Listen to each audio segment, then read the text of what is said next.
সকাল সকাল বাইরে বেরিয়ে এত সুন্দর ফুল দেখে মনটা কিন্তু ভরে গেল। তো বন্ধুরা, এটা কি ফুল অবশ্যই কেউ জানা থাকলে একটু কমেন্ট করে জানিও। এই ফুল গাছটা আপনি কিন্তু বাড়িতে হয়েছে। তো আজকে কয়েকটা দিন ধরে দেখছি এত ফুল হচ্ছে, কিন্তু একদিনও পুজো দিইনি তুলে। তো ভাবলাম আজকে যেহেতু ঘরে ফুল আনা হয়নি, তো আজকে আমি এই ফুলগুলো দিয়েই পুজো দেব। ফুলই তো বলো, ভগবানের চরণে তো দেওয়াই যায়। তো ওই জন্য সকাল সকাল দেখো স্নান করে, দ্বাদশীর দিন ঘুম থেকে উঠে স্নান করে কিন্তু চলে এসেছি বাইরে ফুল তুলতে। আর এখন আমি যাব কিন্তু আমার গোপু সোনাকে জাগাতে। তো চলো।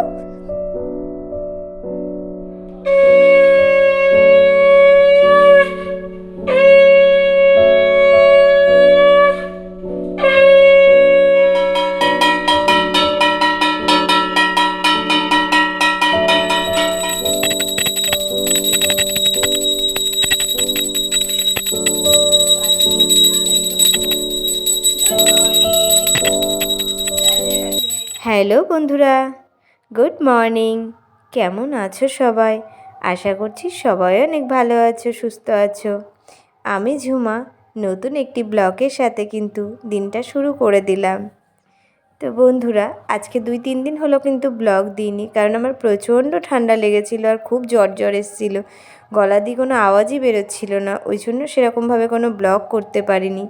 আর আজকের ব্লগে কিন্তু একটু আওয়াজ তোমরা পাচ্ছ, কারণ আমাদের বাড়ির পাশে কীর্তন হচ্ছে। তো কারণ 2-3 দিন ব্লগ দিতে পারিনি বলে আজকে ভাবলাম না, একটু ব্লগটা এডিট করেই দিই তোমাদের সঙ্গে। তো আজকে যেহেতু সকালবেলা দ্বাদশী ছিল, কালকে একাদশী করেছি, তো এখন ওই 8:30টার মতো বাজে। আমি স্নান টান করে কিন্তু চলে এসেছি সমস্তটা গুছিয়ে গাছি নিয়ে কিন্তু পুজো দিতে। তো দেখতেই পেলে আমি কেটে কেটে হলেও আজকের পুজোটা তোমাদের সাথে কিন্তু একটু শেয়ার করলাম। এখন আমি জাস্ট আরতি করে নেব, তারপরে কিন্তু আমার পুজোটা কমপ্লিট হয়ে যাবে। তো চলো। আর আজকের ভিডিওর টাইটেল আর থাম্বনেল দেখে বুঝতে পারছো যে আমার ঠাকুর ঘরের কাজটা আজকে একটু কমপ্লিট হয়ে যাবে। সেই গত শনিবার থেকে একটা এই শনিবার পুরো 8 দিন ধরে কিন্তু কাজ হচ্ছে। তো চলো, পুজো দেওয়া কমপ্লিট হয়ে গেছে। আর এই দেখো বন্ধুরা, নিচে চলে এসেছি। মাও স্নান টান করে রেডি হয়ে ঠাকুরকে প্রণাম করে এসেছে। আর প্রণামের পর আজকে যেহেতু দ্বাদশী ছিল, দ্বাদশীতে আমি চিড়ে ভোগটাই দিই ভগবানকে সকালবেলা। তো দই চিড়ে টিড়ে দিয়ে মেখে যে ভোগটা হয় সেটাই দিই। তো একটু প্রসাদ খেয়ে নিলাম, তারপরে কিন্তু এখন একটু জল খেয়ে নেবো, কারণ ভগবানের প্রসাদটা নিয়েই কিন্তু আমরা জল খাই। তো এই দেখো, সকাল সকাল কিন্তু একটু জল খেয়ে নেব। আর এই দেখো, মা চা করে নিয়ে রেডি আছে। মাও একটু প্রসাদ খেয়ে নিল, তারপরে চাটা খেয়ে কিন্তু এবার কাজ গোছাতে হবে। আর এই দেখো, আমার মাম্মাম কিন্তু ঘুম থেকে উঠে কিছুতেই ব্রাশ করতে যায় না। তোমাদেরকে তো আগেও বলেছি, এই যে লেপের মধ্যে আমি যতক্ষণ না একটু তাড়া দিয়ে উঠবো, মুখটা কালো করে উঠবো, একটা কথা যেটা, আমার বকুনি না শুনলে ওর হয়তো ভালো লাগে না। তো ওই দেখো, এখন উঠে চলে গেল, দেখলো মা এসে গেছে, এখন তো বকতে শুরু করে দেবে, ওই জন্য পালিয়ে গেল। আর এইভাবে না উঠতে আর নামতে এখন আমার প্রচণ্ড কষ্ট হয়ে যায়। তো এখন আমার ঘর দুটোকে গুছিয়ে নেবো, বেডরুম দুটোকে, কারণ সকালের সমস্ত কাজ কিন্তু মা করে নিয়েছে, সেটা আমরা ঘুম থেকে ওঠার আগেই করে নেয়। ওই ঘরটাগুলো ঝাড় দিয়ে একদম পোছা লাগিয়ে বাসন ধুয়ে বাইরে ঝাড় দিয়ে মা কিন্তু রেডি হয়ে যায়। আর আজকে যেহেতু সকালবেলা ভালো ঠান্ডা ছিল, আমি মাকে বলেছিলাম জামা কাপড় তোমার ধুতে হবে না, আজকে যেহেতু উপরের বেডশিট হবে, আরও বেডশিট কালকে তোলা আছে, তো সেইগুলো দিয়ে আজকে আমি মেশিনের মধ্যে দিয়ে দেবো খুনি। তো সেই জন্য জামা কাপড়গুলো সব মেশিনের মধ্যে আছে, তো সেটা পরে দিয়ে দেবো। আর এটা ভাবতেই পারো যে দিদি সকালবেলা স্নান করে একটা ড্রেস পরেছিল, নাইটি পরেছিলাম, পরে আবার চেঞ্জ করেছি। কি বলো তো, এখন আর নাইটিগুলো সেইভাবে আমি পরি না। এই যে কতগুলো কুর্তি নিয়েছি প্রেগনেন্সির জন্য, এই কুর্তিগুলো বেশ সুন্দর হয় পরে। তো সকালবেলা যখন স্নান করেছি নাইটিটা পরে পুজো দিয়ে এসেছি, আর এখন চেঞ্জ করে নিয়েছি। আর বেশিরভাগটাই কী বলো তো, এই টাইপের ইস্যুর পরা 2-1 দিন থাকে, মাঝে মাঝে মা তো যেতে পারে না, আমি একটু আগেই দিয়ে আসি। আর আজকে যেহেতু রিসুর পড়া ছিল, আর ওদিকে দেখো গোছাতে গোছাতে এদিকে আমার পার্সেল চলে এসেছে। তো সেটা আবার আনতে গেলাম। তো চলো পার্সেলের মধ্যে কি আছে দেখা যাক। আর এই পার্সেলের অর্ডার কিন্তু বেশিরভাগটা তোমাদের দাদাভাই করে দেয়। তো চলো পার্সেলটা নিয়ে এখন ঘরে ঢুকি। অন্য দিন কিন্তু রিশু খোলার জন্য ব্যস্ত হয়ে যায়। আজকে যেহেতু রিশু লেটে উঠেছে আর রিশুর একটু পরে পরীক্ষা নেবে স্যার, ওই জন্য পড়ায় ব্যস্ত আছে। তো যাই হোক চলো আজকে পার্সেলটা আমি খুলছি তোমাদের সাথে। এতে কি আছে দেখা যাক। তো আমার না পার্সেল খুলতে এরকম বেশ মজা লাগে, আর ইস্যুর তো ভীষণ ভালো লাগে। তো যাই হোক এই দেখো এর ভিতর রয়েছে কিন্তু দুটো শ্যাম্পু। এটা হচ্ছে ওয়াও যে পেঁয়াজের শ্যাম্পুটা, অনিয়ন শ্যাম্পুটা, সেই শ্যাম্পুটা আমরা এখন কিছুদিন ধরে বলতেই পারো প্রায় মাস 6 ধরে এই শ্যাম্পুটাই ব্যবহার করি। তো আমার চুলটাও খুব সুন্দর হয়েছে, আর চুলটাও না পড়াও বন্ধ হয়েছে। তো যাই হোক আমার চুল, আমার মায়ের চুল, রিশুর চুল অনেকটা না সফট হয়েছে। তবে তোমাদের দাদাভাই বলছিল যে বেশিরভাগ তোমার চুলটা হয়তো প্রেগনেন্সির কারণে একটু মানে সফট হয়েছে, আর মানে বলে না মসলিন হয় আর কি। আমার চুলটা সত্যিই তাই, ওঠা একদম বন্ধ হয়েছে। সেটা শ্যাম্পুর কারণেই হোক বা প্রেগনেন্সির কারণেই হোক, যে ভালো হয়েছে। জানি না এটা এরকম কতদিন থাকবে। তো চুল ওঠা বন্ধ থাকলে না ভীষণ ভালো লাগে দেখে, আর অনেক চুল উঠলে মনে হয় টাক পড়ে গেলাম। আর যাই হোক কালকে এই বেডশিটটা এখানে পেতেছিলাম, স্কাই ব্লু কালারের যে বেডশিটটা আমার আছে। তো এই বেডশিটটা না এই পর্দার সাথে বেশ সেট হয়ে গেছে এই রুমে। তো বেশ ভালো লাগছিল। আমিও বারবার দেখছিলাম যে যেহেতু বেডশিটটা আমার অনেক পুরনো হয়ে গেছে, কালারটা একটু ডিসকালার হয়ে গেছে, তবুও যেন ঘরটার সাথে ভালো লাগছিল। আর এই দেখো দুখানা লেপ নেওয়া হয়, কারণ এবছর কম্বল বের করিনি। কারণ কম্বল বের করলে কি বলো তো, এই তোলার সময় তো কাচতে হয়, আর মা না অতটা পারে না।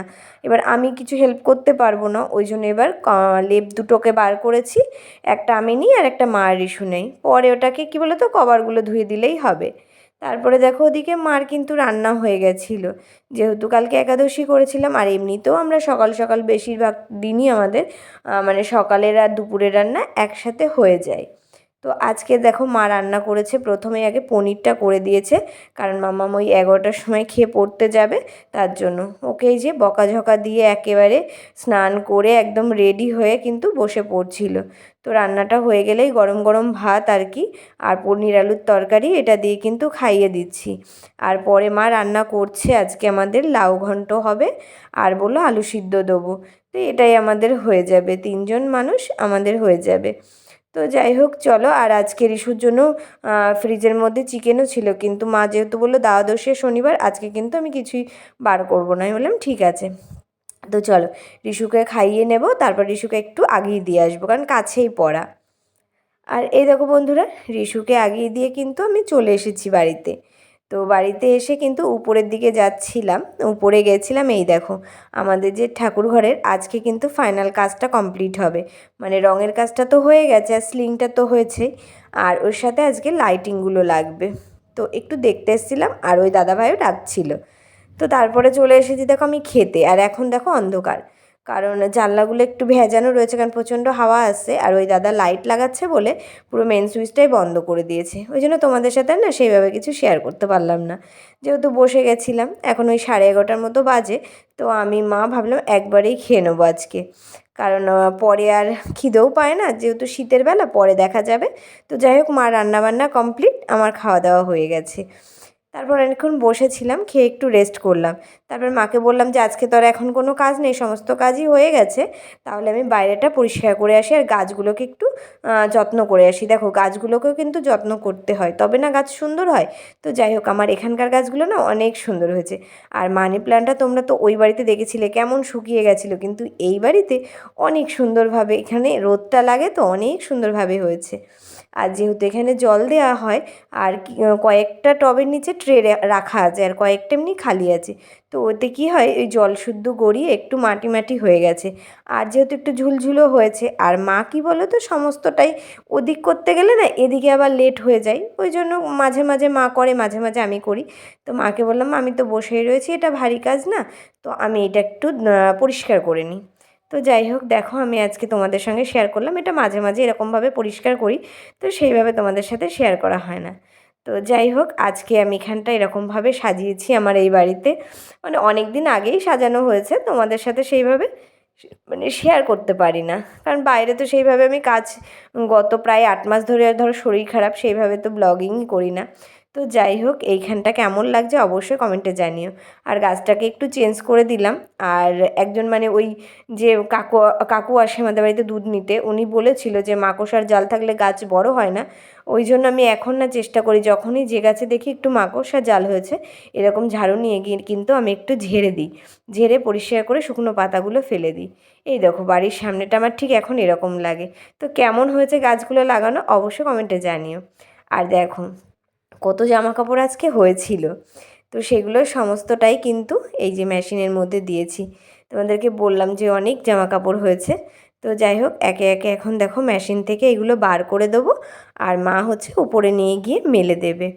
আর ওদিকে লাইটের মানে কাজ যেটা করছিল আর কি মিস্ত্রি, সেই কাজটা কমপ্লিট হয়ে গেছে। কিন্তু মেন কাজ কি জানো তো, আমাদের উপরটাকে এখন পরিষ্কার করতে হবে। কারণ সন্ধ্যার আগে ভেবেছি আমার ঠাকুর ঘরের সিংহাসন বা মানে পুরো ঠাকুরটাই সেট করব। কারণ প্রচণ্ড ঠান্ডা পড়ছে এই 2-3 দিন, প্রচণ্ড ঠান্ডা লাগছে, খুব কষ্ট হচ্ছে ওদের মানে ঠাকুরকে দেখে। মানে আমরা এত সুন্দর ঘরে নিচে রয়েছি আর ঠাকুর ওই হাওয়ার মধ্যে কষ্টে রয়েছে। তো যাই হোক, একটা সপ্তাহ কিন্তু আমার ভগবানগুলো বাইরে কাটালো। তো যাই হোক, এই দেখো কি অবস্থা হয়েছে দেখতেই পাচ্ছ, কত নোংরা হয়েছে। হ্যাঁ, মায়ের সাথে কিন্তু উপরে আমি অবশ্যই এসেছি, কিন্তু আমি কিছুই করছি না। আমি ওই ক্যামেরা দেখো সাইডে রেখে মানে আমি দেখছি আর কি, মাই পরিষ্কার করে দিচ্ছে সমস্তটাই। যেগুলো লাগবে না সেগুলো ফেলে দেবে। আর এই দেখো ঘরের ভিতর লাইটগুলো জ্বালিয়েছি, এখন সমস্ত মানে জানলা দরজা চারিদিক মুছতে হবে। আর দেওয়ালের কালারটাও কিন্তু চেঞ্জ হয়ে গেছে, কারণ কালারটা যারা ওই ফল সিলিং করেছিল আর কি, তারা পুরোটা কালারটাই নষ্ট করে দিয়ে গেছিলো মানে প্যারিস ফেলে। তো তার জন্য আবার কালারটাকে চেঞ্জ মানে করা হয়েছে, কিন্তু ওই 1 কোট নাম্বার তো আর আমার মনে নেই, ওই জন্য কালারটা একটু হালকা হয়ে গেছে দুটোই। তো যাই হোক, ওদিকে মা রান্নাঘর মানে ঠাকুরঘরটা পরিষ্কার করছে, আর আমি ভাবলাম যেহেতু পৌষ মাসও শেষ, তো এইগুলো যেহেতু পরিষ্কারই করছি, তো এই ঝাড়ুটা দিয়ে আমি এইগুলো একটু ঝেড়ে দিই। আর এইখানেও এই যে গাছগুলো দিয়েছি, তো এই গাছগুলো বেশ বড় হয়েছে আর অনেক বেশ ফুল হচ্ছে সুন্দর সুন্দর। তো আর অনেকটা না কি বলো তো, জল দেওয়া হয় ওই যে মাটি পড়ে দেখো ধুলো ধুলো হয়ে গেছে। তো আজকে ভেবেছি এটার আমি ব্যবস্থা করব, কারণ এর এত ট্রে আমার কাছে এখন আর নেই। তো যাই হোক, দেখো বালতি করে জল নিয়ে এসেছি, আসার পরে কিন্তু এই যে এইগুলো ভালো করে কিন্তু মুছে নিচ্ছি। তো এদিক থেকে এই বাক্স টাক্সগুলো সমস্তটাই ভেবেছি সরিয়ে দেব, সরিয়ে দিয়ে আর ওই যে ঠাকুরের খাটটা বার করা হয়েছে ওটাও রং করতে হবে। তো যাই হোক, রং মানে রং মিস্ত্রি বলতে কাঠের মিস্ত্রি দিয়ে রং করতে হবে, ওই জন্য বাইরে বার করা হয়েছে। আর এইভাবে আমি কিন্তু এই যে এইগুলো মুছে নিচ্ছি। মোছার পরে ভেবেছি আমার কাছে প্লাস্টিক আছে, তো সেই প্লাস্টিক কেটে এর উপর দেবো, দিয়ে তারপরে কিন্তু আমি এই ফুলের টবগুলো রাখবো। কিন্তু সেটাই করেছিলাম, শেষে কিন্তু তোমাদেরকে আর দেখানো হয়নি। তো সুন্দরভাবে রেখেছিলাম যে যাতে আর ওই মানে মাটি দিয়ে জলটা যাতে নিচে না পড়ে। তো আজকে আমি ভেবেছি ঠাকুর ঘরটা আমি পুরো ক্লিন করেই কিন্তু নিচে যাব। তো এই দেখো মা কিন্তু আমাকে জল টলটা আনতে দিচ্ছে না, মানে ওই আমি কি বলতো ওই পিছন পিছনই ঘুরছি আর কি, ওই মাই কিন্তু সব করছে দেখি, মানে আমি একটু সরিয়ে সরিয়ে দিচ্ছি, মানে এইগুলোই করছি। তো যাই হোক চলো, ফাইনালি আমার আজকের উপরটা পরিষ্কার হয়ে যাবে। তো চলো মা এগুলো করে নিই, পরে আসছি।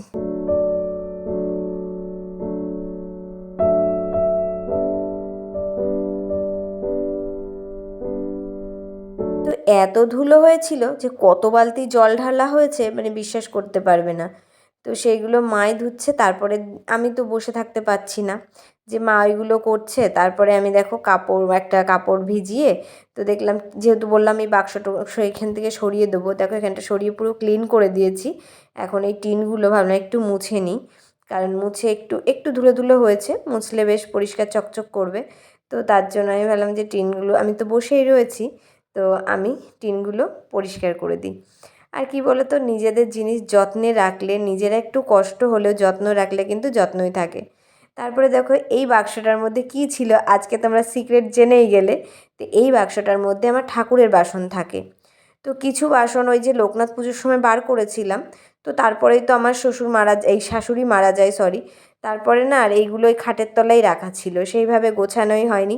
আর আজকে আমার মা সব বের করেছে, যে এত ধুলো পড়ে গেছে, আর এইগুলো বাক্সে না রেখে, মানে কিছু বাক্সে ছিল আর কিছু ওই বাইরে ছিল, তো মা আবার সেইগুলো সব টেনে টেনে বার করলো। এইগুলো সমস্তটাই মানে এক বাক্স আমার ঠাকুরের জিনিস। আরও যেগুলো আছে সেগুলো ঘরে আছে, সেগুলো লাগে না। আর এইগুলো আমার সবসময় যখন ভোগ দিই তখন লাগে, তখন এইটা কি হাতের কাছে থাকলে বার করলে আমি পেয়ে যাই। আর যেগুলো উপরের মানে ওই বাঙ্কারে, সামসেটে বাঙ্কারে তোলা আছে, তো সেইগুলো তো আমি সবসময় পারতে পারি না, সেগুলো কোনো বড় পুজো টুজো হলে তোমাদের দাদাভাই পেরে দেয়। আর এইগুলো আমার ডেলি ইউজের বলতেই পারো, যে মানে মাঝে মাঝেই তো ঠাকুরের ভোগ দিই, তো তখনকার জন্য কিন্তু ডেলি। তো এইটার ভেতর দেখো পুরো মা সেট করে দিলাম। সেট করে দিয়ে ভাবছি এটাকে একটু বেশ সুন্দর করে রাখবো এক জায়গায়। ঘরে কি বলো তো, খাটের তলায় না বাক্সটা ঢোকে না। আর এইগুলো বাক্সটা দেখে বুঝতেই পারছো বাক্সটা কিসের। এই বাক্সগুলো হচ্ছে ফৌজি বাক্স। তো বন্ধুরা জানো, আমার অনেক বড় বড় বাক্স ছিল যখন আমি কোয়ার্টার থেকে আসি। মোটামুটি আমার 4টে বড় বাক্স হয়েছিল। তো তার মধ্যে আমি সবগুলোই বিক্রি করে, দুটো বিক্রি, একটা খুব বড় ছিল যার মধ্যে আমার টিভি সব ছিল, তো সেই বাক্সটাও বিক্রি করে দিয়েছি বলতেই পারো। 2-3টে বিক্রি করে দিয়েছে, 2টো আমার কাছে আছে, ছোটো ছোটোগুলো আমার কাছে আছে। তো যাই হোক, এইটার মধ্যে আমি ঠাকুরের বাসন রাখি। তো তারপরে দেখো চলে এসেছি, মানে আবার নিচে গিয়ে কাপড় টাপড় চেঞ্জ করে হাত পা ধুয়ে চলে এসেছি, কারণ ঠাকুরটাকে এখন আমার গোছাতে হবে। তো তার আগে ভাবলাম ফাইনালি পর্দাগুলো লাগাই। এই যে পর্দাগুলো দেখছো, কদিন দেখেছিলাম আমার বেডরুমে টাঙানো ছিল। আসলে বেডরুমে তখন পর্দার একটু অসুবিধা হয়ে যাচ্ছিলো, তো তার জন্য এগুলো টাঙানো ছিল। এগুলো অ্যাকচুয়ালি আমার মানে ওই বাড়িতে উপরে ঠাকুর ঘরে কিন্তু ঠাকুর ঘরের জন্যই নেওয়া ছিল। তো যাই হোক, এখন আমি ওই ঘরে পর্দা যেহেতু আমি নিয়ে নিয়েছি, তো তার জন্য আমি এই পর্দাগুলো ঠাকুর ঘরেই সুন্দর লাগে, তো সেই জন্য ঠাকুর ঘরেই কিন্তু সেট করে নিলাম। তো যাই হোক, আর দেখো লাইটিং জ্বলে কিন্তু বেশ ভালো লাগছে। আর ওইদিকে দেখো মা এক গামলা জামা কাপড়, মানে আজকে যে কত জামা কাপড় হয়েছিল। তো যাই হোক, মেশিনে দিয়েছিলাম বলে আর অসুবিধা হয়নি। তো আমার মা সচরাচর মেশিনে দিতেই দেয় না জামা কাপড়। তো যাই হোক, এখন আমি দিয়েছিলাম যতক্ষণ, মা এখন নিয়ে চলে এসেছে এগুলো মেলে দেবে। আর এইভাবে দেখো পর্দাটা টাঙিয়েছি, যেহেতু সাদার মধ্যে স্কাই ব্লু, আর এই পর্দাটা এত সুন্দর লাগে ঠাকুর ঘরে, মানে কি বলবো। তো চলো আমার ফাইনালি ঠাকুর ঘরের লুকটা তোমাদেরকে দেখাই। হ্যাঁ, কালারটা অবশ্যই চেঞ্জ হয়ে গেছে, তোমরা দেখতেই পাচ্ছ, আগে দেখেছো।